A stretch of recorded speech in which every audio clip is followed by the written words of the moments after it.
भूतिया चिड़ियाघर। भूतों का कोई वास्तविक आकार नहीं होता। वह किसी भी शरीर में जाकर उसी के अनुरूप बदल जाते हैं।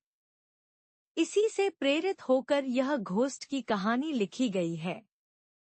भूतिया कहानियां पढ़ने में रोमांचक होती हैं और ऐसी ही रोमांचक कहानी है भूतिया चिड़ियाघर।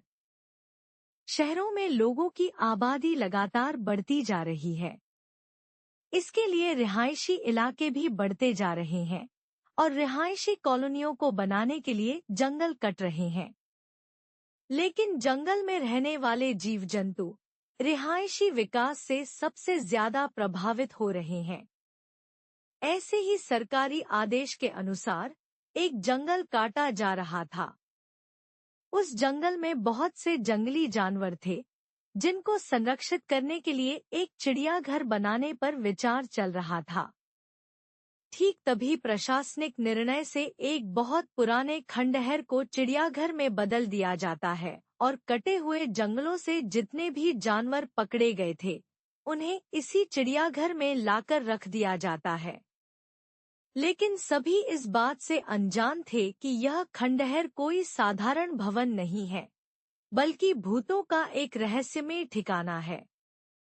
आज भी कई भूत खंडहर के कोने-कोने में उपस्थित थे और प्रशासनिक अधिकारियों को भूतों की दहशत का नमूना जल्द ही दिखाई देने वाला था। जितने भी जानवरों को खंडहर में लाया गया था, सभी का बर्ताव डरावना हो चुका था। उनके पिंजरे के करीब जाते ही वे जोर-जोर से आवाज निकालने लगते थे। मामला जानवरों से जुड़ा था, इसलिए पशुचिकित्सक को चिड़ियाघर बुलाया जाता है, लेकिन पशुचिकित्सक को भी कुछ खास जानकारी नहीं मिलती।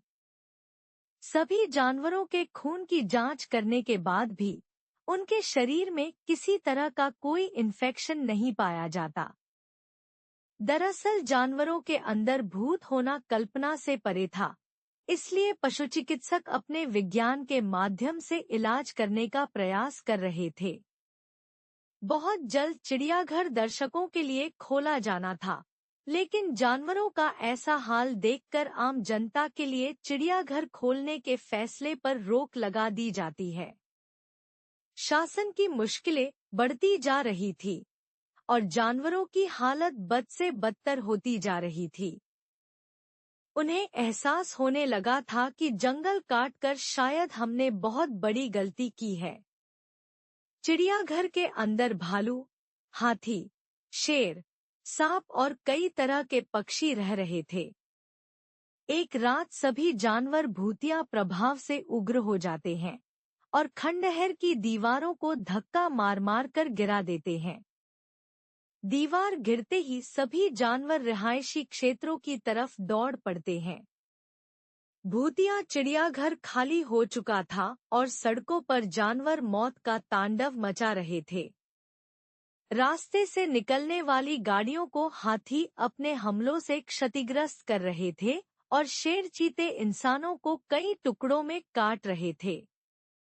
शहर की सड़कों पर खून की नदियां बहने लगी और प्रशासन हाथ में हाथ धरे बैठा था। किसी को कुछ समझ में नहीं आ रहा था कि इतने सारे जानवरों को कैसे काबू में किया जाए।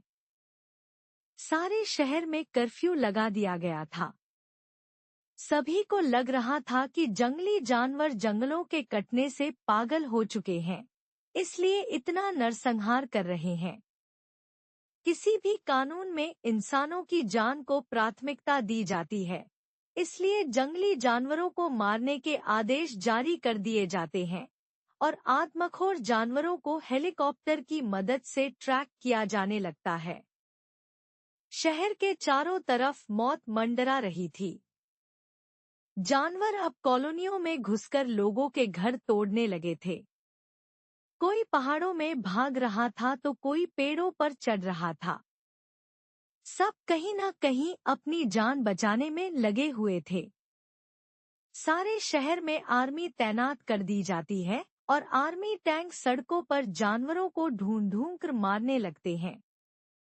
लेकिन जानवरों के अंदर भूत सवार थे इसलिए वे बेखौफ होकर आर्मी के टैंकों की धज्जियां उड़ा देते हैं। हाथी अपनी जोरदार टक्कर से कई टैंकों को धराशायी कर देते हैं। जानवर किसी के कंट्रोल में नहीं आ रहे थे।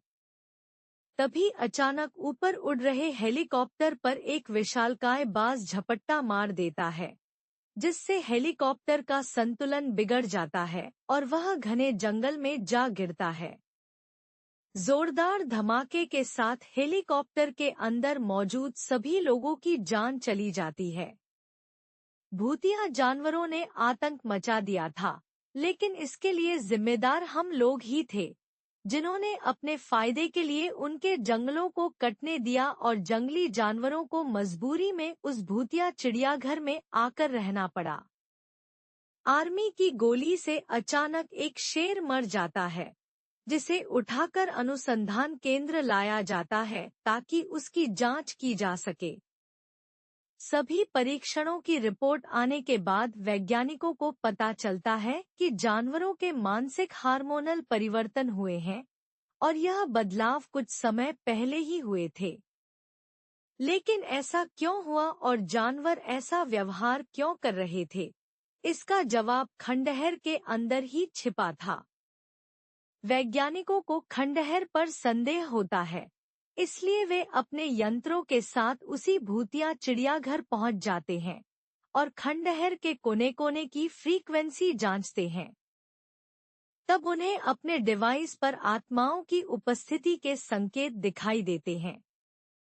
वैज्ञानिकों को पता चल जाता है कि जानवरों के शरीर पर भूत प्रेतों ने कब्जा कर लिया है और अब वही भूत शहर में आतंक मचा रहे हैं। वैज्ञानिक प्रशासनिक अधिकारियों से मुलाकात करते हैं और बताते हैं कि जानवरों के आदमखोर बनने की वजह वही भूतिया आत्माएं हैं जो उस खंडहर में मौजूद हैं।